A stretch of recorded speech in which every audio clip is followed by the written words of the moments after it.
Hello Silverbeam, I'm Silverbeam Dolls here. I'm here presenting you my newest doll. The Cyclops female doll was a commission that I've been working on for about a year, a little bit over maybe, off and on. I put a little bit more time into her because I really wanted to improve the joint function and get a little bit more realistic anatomy instead of the usual really creative out of strange anatomy that I sometimes like to go for. But she's fully jointed. She's got double joints in her elbows and knees, and she's got the S-hooks in her hands and her ankles, and she's got a 3-part torso, and this is the 50% scale of the doll. I am going to be doing a 1/6 scale, mature. So about your Barbie size or fashion doll, your Monster High kind of dolls. I also figured out a way to do better eyes. I don't know if you can, that'll focus, but a little bit better eyes. And she's wearing a pair of those. But she's 3D printed.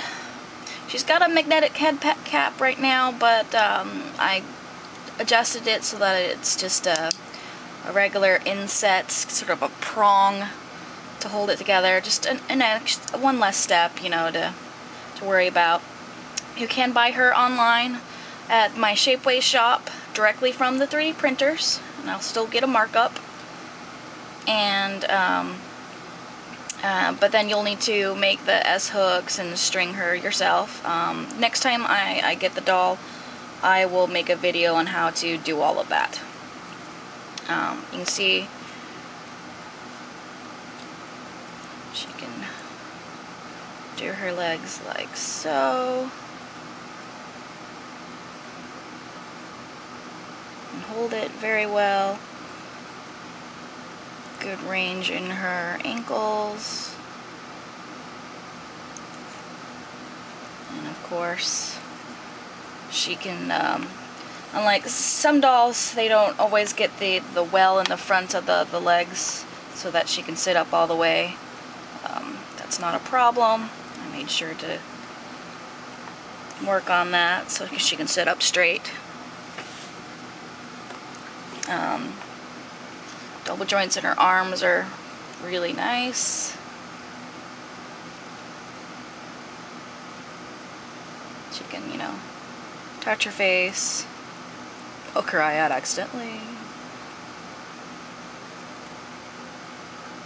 You can see she's got the S-hooks in her hands, so they hold and pose really well.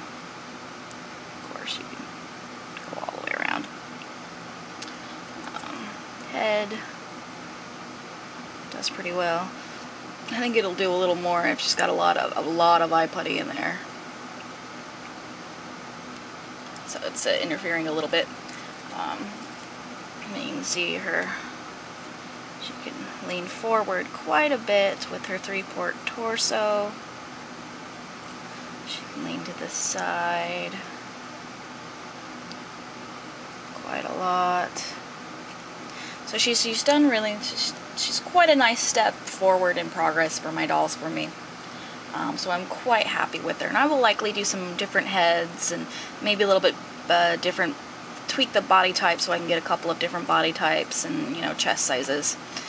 She's sort of a full figure. I wouldn't call her a plus size like myself. It's just I wanted to make her nice and curvy because she is a Cyclops, and that was one of the things that the commissioner wanted, because, you know, Cyclops are usually known for a little bit of gluttony. And so you can see her in the back there. This is her profile. Okay, so she's about, I believe, 14 centimeters tall. She wears a 6mm eye and about a 2-inch wig.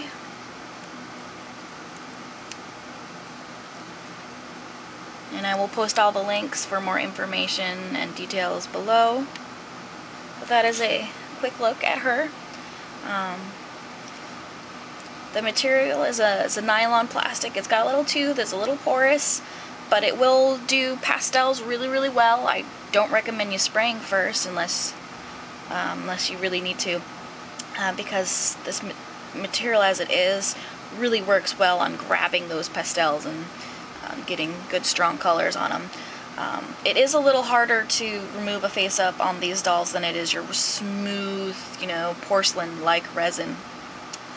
So if you do want to make sure, you know, do several coats or maybe prime her. She can be dyed with like your RIT dye really well. And in all of the different, anytime you get any of the dolls in this material, RIT dye works really well. If you want to get her in a different colors, and of course you can sand her and sand the dolls in this material, and you know, use a Dremel cut, you know, have fun with it. The only parts that might, like with her, that I had to adjust, this was the first print, so she came out really well, was the upper thigh joint cap didn't fit on the top very well, and so I had to use my knife or Dremel and cut a little bit on the inside wall and on that wall. So I've adjusted that, but I haven't tested it, so if that's a problem, that's all you need to do is carefully get, you know, like a X-Acto blade and kind of like you would peel an apple, just go on the inside and make the wall just a little thinner. And then I widened the hole and used a small Dremel bit to make a bigger hole for just to make the S-hook to put in easier at the wrist joint. But that might not even be needed. But that was the only adjustments I needed to do for the first print, so that's actually really, really good. So it's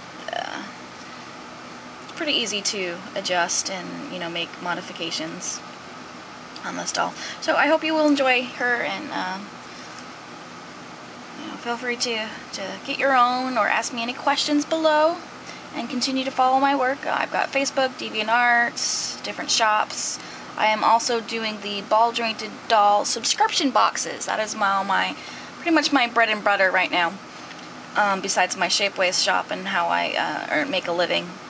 So I do hope you will look into that, and there's a Facebook group where you can look more info or trade for different items from the boxes.